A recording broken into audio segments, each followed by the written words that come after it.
at SEMA headquarters in Diamond Bar with the new GR86, and I just want to kind of take you through some of the design and what's been done as this car has evolved since it was introduced in 2013. So from a front end, obviously we've got a lot of styling change to the nose. The headlights, even though they were exposed before, are even more out there. I would say perhaps even more high-end European looking. Obviously more of a front bumper treatment here. You'll notice here that the vents in the side, or in the side of the nose really, are open and they're fully functional. Also, a lot of vehicles now, even though they have sort of this honeycomb or some kind of a shape in the grille, most of them are blocked off, whereas on this car, a few of them are blocked off on the top, but they're all opened up on the bottom to get airflow into the radiator, which is really cool. From this angle, you can see that the roof has almost like a little bit of a double bubble. And this generation actually has an all aluminum roof in addition to the hood and the fenders to reduce weight.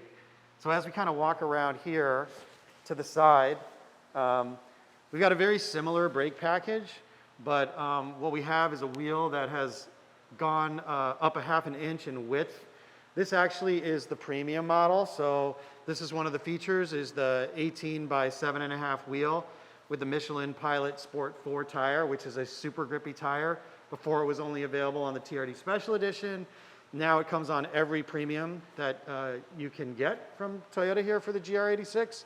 So here's the extraction side of the vent in the side. Of course, this one's also functional. Both you can see here, as well as here. My finger's poking out. Cool. I don't want to get stuck in it. So while we're here, let's talk about the move to the 2.4 liter. What sparked that decision? Well, there was a 2.4 liter, some version of a 2.4 liter Boxer that was already in existence. Certainly Toyota heard loud and clear people's desire for more power and especially more torque. I would say the old FA20 2 liter, it had decent power. The torque was a little bit lacking.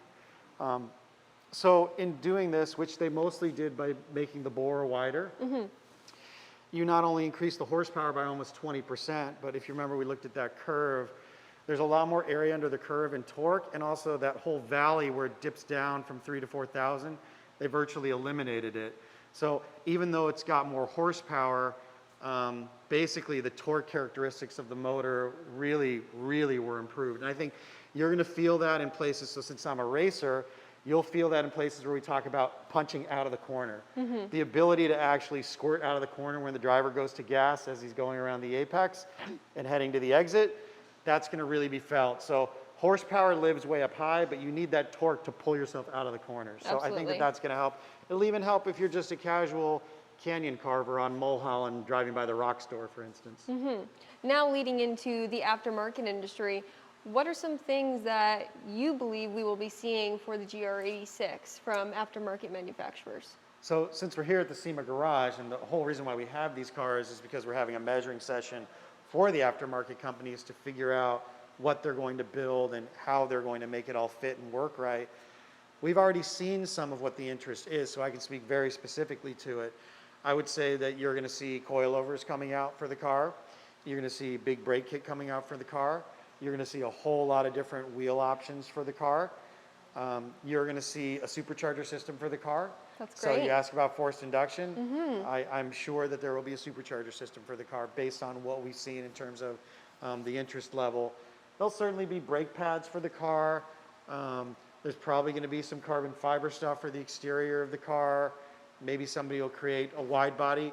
Certainly there's going to be exhaust, and we know from just a little bit earlier today that there's folks that are working on the intake. So that gives you just a basic grouping of what we see happening, but it's pretty much all fair game. Some people are going to be more show and other people are going to be more go. I'm more in the latter camp, of course, as a racer, but there's going to be something for everybody on this car. That's great. Well, it's a beautiful car. I really appreciate your time for showing me everything that the GR86 is all about. All good. The GR86 is a platform that lends itself to creativity and innovation. The aftermarket should have a lot of opportunities with it. And if you're a SEMA member, SEMA Garage is here to help with your research and development. One of the best ways to approach the initial stage of your product development cycle is really to have the vehicle here in front of you, right? Here we have the 2022 Toyota GR86, which is coming out this month, right? And we've invited all of our manufacturers to come by and take a look at it firsthand. We've disassembled the car to some degree, right? So here we're missing the entire air intake box and whole air dam here, right?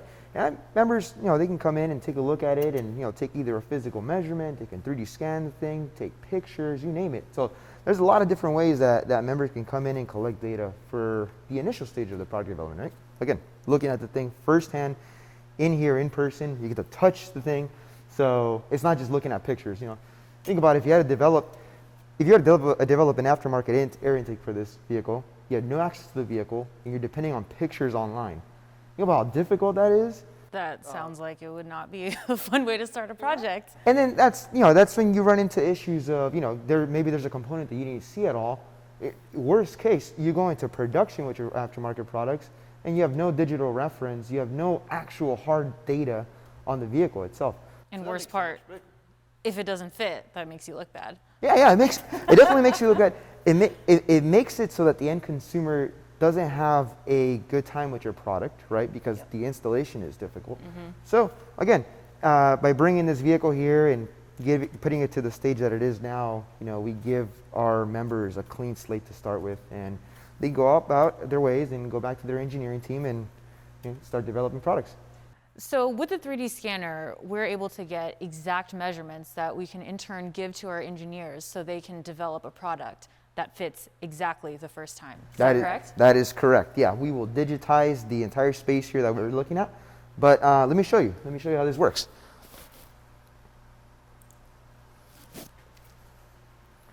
So this is a laser scanner, and it's on a tripod base.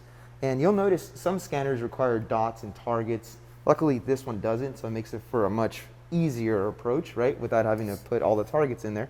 But you can you see the crosshairs there? You see a blue light and a red light. Yeah, I see the red, yep.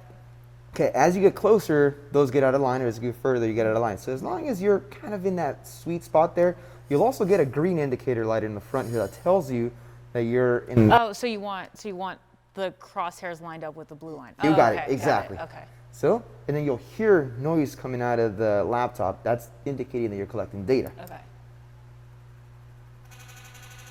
And that's the green button on there? That is the green button. Okay. And it is just a one-time press, and then you just start collecting data.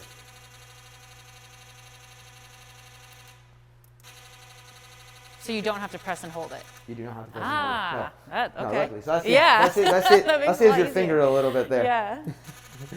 So, as I'm doing this, you're collecting data, and you can look at the screen behind me there. wow. I'm actually starting to create a 3D model of this space. Oh my God, that's amazing. And when you're scanning these regions here, you really want to pay attention to everything that's kind of a boundary box for your, let's call it an air intake system. So you're designing an air intake system, right?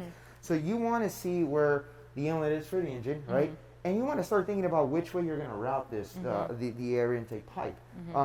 So you have to gather data of this and here. Make sure that you have collected enough data to tell you, the pipe can't go down to this distance, or you can only be a certain diameter. Where's your filter going to be located? And furthermore.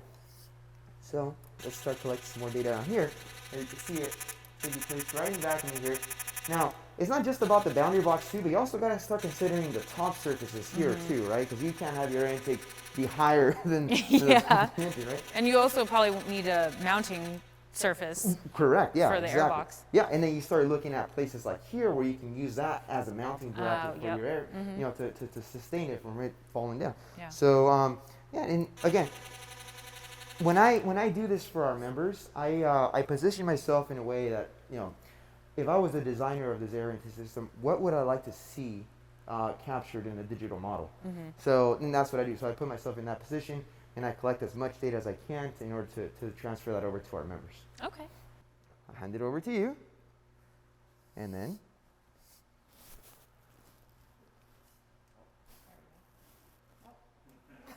you're almost there. Okay. Okay, we got one. Oh, There you go. No, No, you're good. Okay. was I? No, Okay. I don't have it like lined up correctly. It's not going to be perfect. So as long as they're close, Okay. okay? Oh, okay. And then Good. just press it once, and then Ah, just start freely moving. got it. And does the speed that I move matter? The speed that you're moving at right now is perfect. Okay. Yep, you don't want to go too fast. You also don't want to go too slow because then you start getting data that just starts piling on top of each other. Got it. Yeah, you're doing great. All right. And remember, you don't want to be too far, you don't want to be too close. So when that stops, that means that you stopped collecting data. Oh, okay. Right? Stop moving. That's right. Ah, okay. And then you can move on over here and start Yep. capturing some of this area over here. Remember, when you're designing your product, you want to make sure you know where all of these things are. Right. So always keep them close. There you go. Ah, there we go. All right. Okay. All right, Sana, you're doing great. I'm going to step out of here. Thanks, Luis. No problem. All right, so that's just a couple of the services that we offer here at SEMA Garage.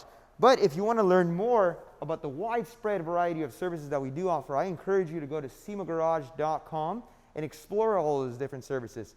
As always, I would like to give a big thank you to Toyota for making this happen. If it wasn't for them, all these GR86s couldn't be here today for the measuring session. So thank you guys so much for that.